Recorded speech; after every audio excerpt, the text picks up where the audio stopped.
Welcome to Dialogue Doodles. I'm Jack. Today we're diving into one of the most fascinating and complex figures of the Enlightenment, Jean-Jacques Rousseau. Joining me is Dr. Lucas Bennett, an expert in 18th century philosophy and Rousseau's life. Lucas, welcome to the show. Thank you, Jack. It's great to be here to discuss such an influential thinker. You know, Lucas, what strikes me most about Rousseau is how his personal life seems inseparable from his philosophy. Let's start with something profound. He entered the world through tragedy, losing his mother just days after his birth. Yes, this early loss in 1712 Geneva marked the beginning of what would become a life filled with both brilliant insights and deep personal struggles. His mother's death from childbirth complications left an indelible mark on his understanding of human nature and society. And his father, I understand their relationship was quite complex. Indeed. Initially, his father provided significant intellectual stimulation, introducing young Jean-Jacques to advanced reading and complex ideas. But then came another profound trauma: abandonment at age 10. His father had to flee Geneva after a confrontation, leaving Rousseau effectively orphaned. That's particularly striking when you consider his famous quote, "Man is born free, yet everywhere he is in chains." It almost seems like a reflection of his personal experience. Absolutely. That quote, which opens the social contract, carries deep personal resonance. From his earliest years, Rousseau experienced how social circumstances could constrain and shape an individual's life. His personal chains began with these early losses.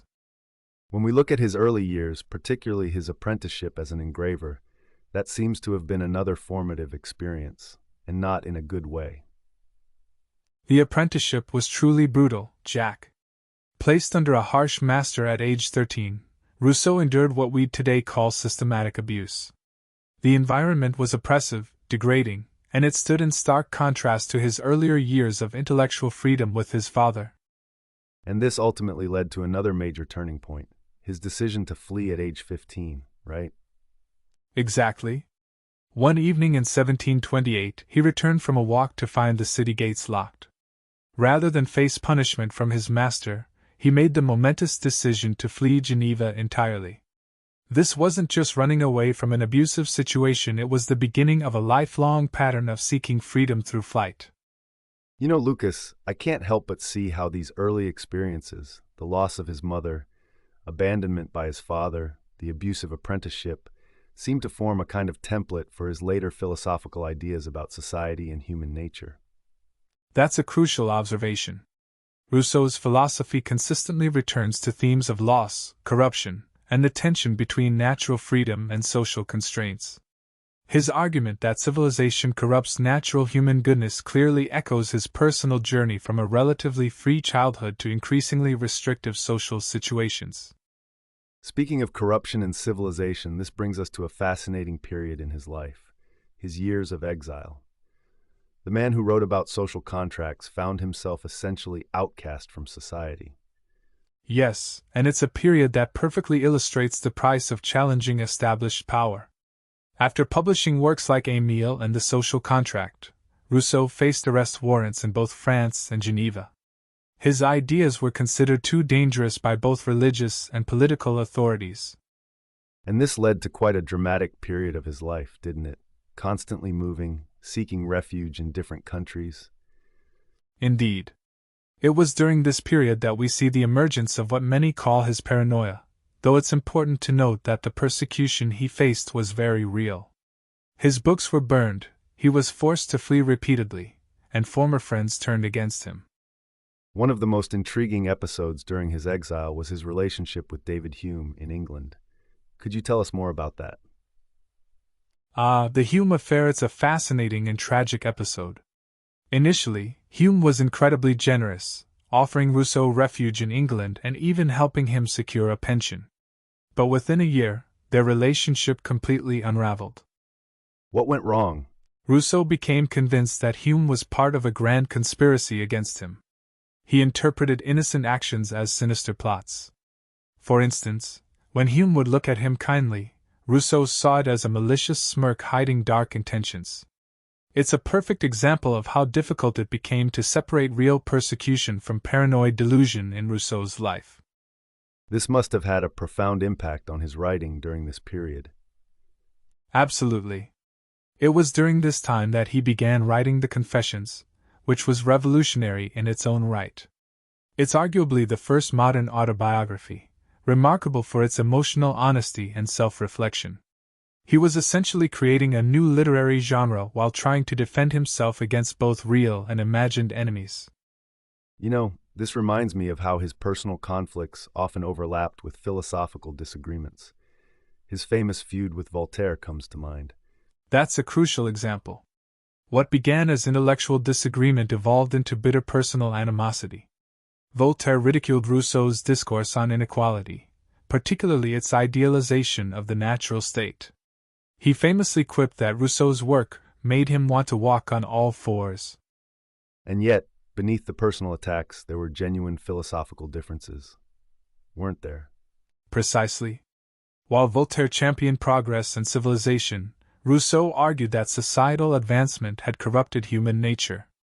Their conflict wasn't just personal rivalry, it represented a fundamental divide in Enlightenment thinking about human progress and happiness. And then there was his break with Diderot, another key relationship that turned sour. Yes, the Diderot relationship is particularly poignant because they started as close friends. Diderot had initially encouraged Rousseau's writing career and included him in the encyclopedists. But their friendship couldn't survive their growing philosophical differences. What was at the heart of their disagreement? While Diderot believed in the power of reason and collective knowledge, as evidenced by his work on the Encyclopedia, Rousseau was becoming increasingly skeptical of intellectual progress. He saw it as another form of social corruption, moving us further from our natural state. This brings up an interesting contrast with other political philosophers of the time, particularly Thomas Hobbes. Their views on human nature were quite different, weren't they? Dramatically different. While Hobbes saw the natural state of humanity as nasty, brutish, and short, Rousseau believed humans were naturally good and that society corrupted them. This fundamental disagreement shaped their entire political philosophies. And you can see how Rousseau's personal experiences might have led him to these conclusions. Exactly. His early years of relative freedom and happiness, followed by increasingly restrictive social experiences, deeply influenced his view that civilization was a corrupting force. His own life seemed to validate this theory. Lucas, I can't help but wonder, how would Rousseau view our modern society, particularly our relationship with technology and social media? That's a fascinating question, Jack. I believe he would see social media as the ultimate expression of what he called amour propre, our constant need for validation from others. He'd probably view our digital lives as another layer of chains binding us, moving us even further from authentic existence. And perhaps he'd see some irony in how we're all voluntarily putting on these chains. Absolutely. He might argue that we're willingly entering into a new type of social contract, but one that diminishes rather than protects our natural freedom. The parallel with his critique of 18th-century society is quite striking. Let's return to his exile years for a moment. During this period, he wrote the Confessions, which you mentioned earlier. What makes this work so revolutionary? Well, the Confessions was unprecedented in its emotional honesty and self-examination. Before Rousseau, autobiographies were typically dry accounts of public achievements. But he dove deep into his personal feelings, failures, and even shameful moments. He essentially invented modern autobiography. Including some rather controversial admissions, right? Yes, he admitted to abandoning his own children to foundling homes, which seems particularly striking given his later writings on education. But this brutal honesty was part of his philosophical project. He believed in presenting himself exactly as he was, flaws and all. It's almost as if he was trying to return to some kind of natural truth about himself, stripped of social pretense. Precisely. And this connects directly to his broader philosophical ideas. Just as he argued for stripping away the corrupting influences of civilization to find natural human goodness, in the Confessions he was stripping away social conventions to reveal his authentic self. It strikes me that there's something very modern about this idea of authentic self-expression, of being true to oneself, regardless of social conventions. Absolutely. In many ways, Rousseau prefigured modern ideas about authenticity and self-expression. Even today's social media influencers who claim to be keeping it real are, perhaps unknowingly, following in Rousseau's footsteps, though he might argue they're doing it in a way that actually reinforces social constraints rather than breaking free from them. Speaking of his influence on modern thought, how do you think his experiences of persecution and exile shaped his political philosophy? His experience of persecution gave him unique insight into the relationship between individual freedom and institutional power. When he wrote about the need for a social contract that would protect individual rights while maintaining social order, he wasn't writing from abstract theory, he was writing from lived experience. And yet, there's something paradoxical about his position, isn't there? He's simultaneously the great theorist of the social contract and someone who found himself unable to live within society's bounds. That paradox is central to understanding Rousseau. He recognized that we need social structures, yet he personally felt suffocated by them. His ideal social contract was perhaps his attempt to resolve this tension, to create a framework where society could exist without destroying natural freedom. It reminds me of modern whistleblowers or controversial public figures who challenge systemic problems but then find themselves ostracized from society.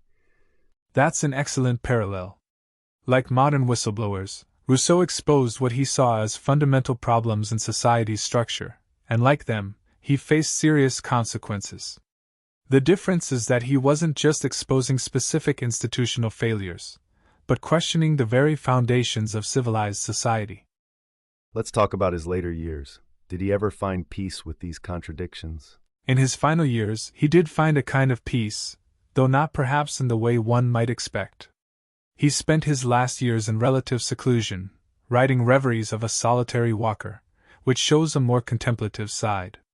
He seemed to accept that his role was to be the outsider who could thereby see society more clearly. So in a way, his isolation became a source of insight rather than just suffering. Exactly. He came to see his position as an outsider as essential to his philosophical perspective. It's what allowed him to see the chains that bound society because he was no longer bound by them himself. Looking at his legacy today, what do you think is the most relevant aspect of his thought for our contemporary world? I think his insights about authenticity and the tension between individual freedom and social constraints are more relevant than ever. In our hyper-connected world, we're all struggling with questions Rousseau grappled with. How do we maintain our authentic selves within social structures? How do we balance individual freedom with collective needs? And perhaps most importantly, how do we recognize the chains that bind us when they've become so familiar we hardly notice them anymore? That's exactly it. Rousseau's greatest gift to us might be his reminder to question what we take for granted about society and ourselves. His personal struggles, his exile, his conflicts, they all serve to create a unique perspective that still challenges us today. Lucas, one thing we haven't touched on much is how his ideas about education, particularly in Emile, seem to reflect his own troubled childhood experiences. That's a crucial point, Jack. Emile represents Rousseau's vision of natural education, almost a complete opposite of his own traumatic experiences. He advocates for learning through direct experience rather than harsh discipline, and for protecting a child's natural curiosity rather than suppressing it. Which seems ironic given that he sent his own children to foundling homes. Yes, and he struggled with this contradiction his entire life. In the Confessions, he tries to justify it by saying he would have been a poor father, that the children would be better raised by the institution. But you can sense his guilt and internal conflict throughout his writing. It's fascinating how his personal failures often seem to drive his theoretical insights. Absolutely. His educational theory in Emile could be read as an attempt to create the childhood he wished he'd had, and to prevent others from experiencing the trauma he endured. It's a perfect example of how his personal experiences shaped his philosophical ideas. Looking at the broader impact of his work, how do you think his ideas influenced the French Revolution? His influence on the French Revolution was profound. His concepts of the general will and popular sovereignty became rallying cries for revolutionaries. Though he didn't live to see the revolution, his ideas about social contracts and legitimate political authority helped shape its intellectual foundations. Though I imagine he might have been troubled by how some of his ideas were interpreted and applied. Very likely. Rousseau was always concerned with preserving individual authenticity while creating just social structures. The way his ideas were sometimes used to justify collective violence would probably have horrified him. As we wrap up our discussion, what do you think is the most important lesson we can take from Rousseau's life and work? I think the most important lesson is how personal experience and philosophical insight are deeply intertwined. Rousseau showed us that our understanding of society often comes from our struggles with it. His work reminds us that great ideas don't emerge from abstract reasoning alone, but from wrestling with real human experiences. And perhaps also the courage to question fundamental assumptions about society. Exactly. Rousseau had the courage to ask whether what we call progress is really making us happier or better. That question is just as relevant today as it was in the 18th century, especially as we grapple with technological advancement and social media. Would you say his personal struggles, the paranoia, the conflicts, the exile, were necessary for his insights? That's a profound question. While we shouldn't romanticize mental illness or personal suffering, Rousseau's outsider perspective did allow him to see society in a unique way. His struggles gave him a vantage point from which to critique civilization itself. You know, in today's world of carefully curated public images, there's something refreshing about Rousseau's brutal honesty about his own flaws and contradictions. Absolutely. He wasn't trying to present himself as a perfect sage or an unimpeachable authority. He was willing to expose his own contradictions and failures, which paradoxically made his philosophical insights more powerful, not less. Lucas, this has been a fascinating discussion. Before we wrap up, any final thoughts on Rousseau's relevance for our contemporary world? I think Rousseau's central question, how to maintain authentic human connections and freedom within increasingly complex social structures, is more relevant than ever. As we navigate our digital age, his insights about the tension between individual authenticity and social pressure feel remarkably prescient. Thank you, Lucas, for this illuminating conversation about Rousseau. And thank you, listeners, for joining us on Philosophy Insights. Remember to subscribe and join us next week for another deep dive into the lives and ideas that shaped our world. Thank you, Jack. And if I could add one final thought, what makes Rousseau so enduringly relevant is that he wasn't just a philosopher writing about abstract concepts.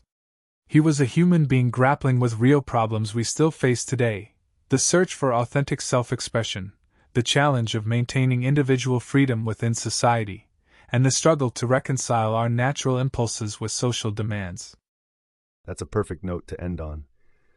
But before we go, I'd like to touch on something you mentioned earlier about Rousseau's influence on modern political thought. How do you see his ideas playing out in contemporary political debates? Well, the tension he identified between individual rights and collective welfare is at the heart of many current political debates. Whether we're discussing privacy rights in the digital age, environmental regulations, or public health measures like those we saw during the pandemic, we're essentially debating the same questions Rousseau wrestled with about the proper balance between individual freedom and social good. And his concept of the general will, that's still debated today, isn't it? Very much so. Whenever we debate what constitutes the public interest or how to balance majority rule with minority rights, we're engaging with Rousseau's concept of the general will. His insights help us understand why democracy is more complex than simple majority rule. It seems his personal struggles with society gave him unique insights into these political questions. Exactly. His experience as both an insider and outsider of society allowed him to see its structures more clearly. He understood both the necessity of social bonds and their potential to become oppressive. And on that thought-provoking note, we really must end. Once again, thanks to Dr. Lucas Bennett for this fascinating discussion, and to our listeners for joining us. Until next time, keep questioning those social chains.